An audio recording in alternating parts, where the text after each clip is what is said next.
when and I'm wondering, I guess what it comes down to is I'm curious. Let's say you had been involved, you had been in a part of the ownership group 10 years after you'd been with John Deere instead of the 30 years.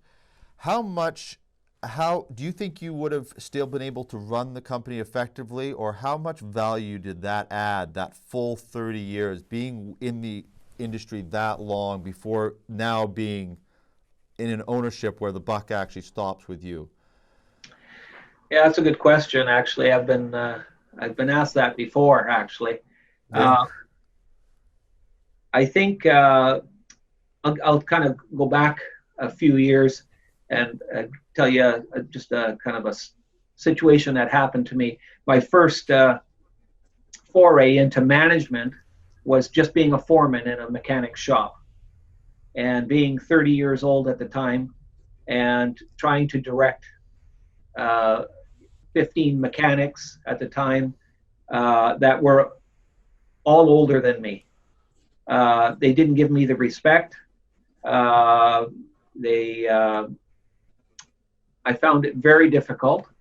I don't think even at 30, I wasn't mature enough at the time to be in a leadership role, but I did it for a year, and I sure learned a lot. And eventually, I just kind of caved from it, and I just went back to being a mechanic.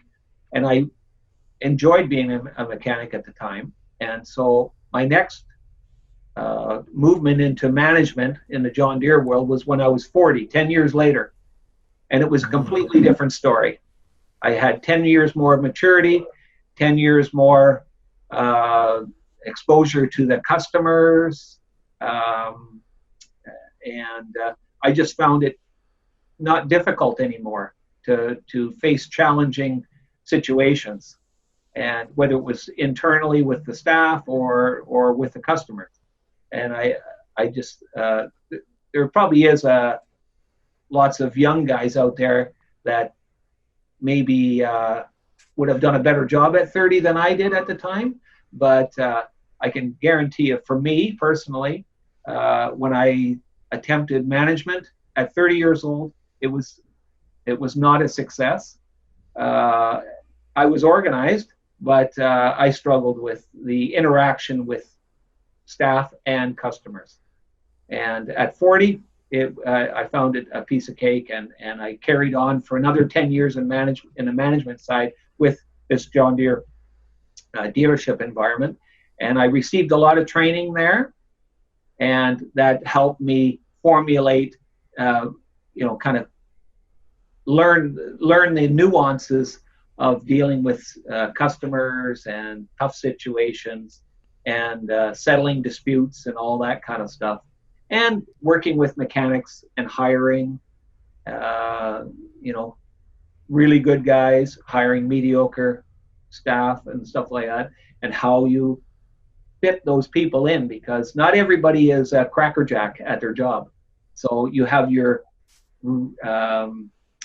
real quality staff that are just seem to come by their trade naturally, and you have other guys, that are decent at their job. They're good at it, but it's not quite the same. Right. Yeah. They're not your go-to guys necessarily, but you need people, and Yeah. so it's a difficult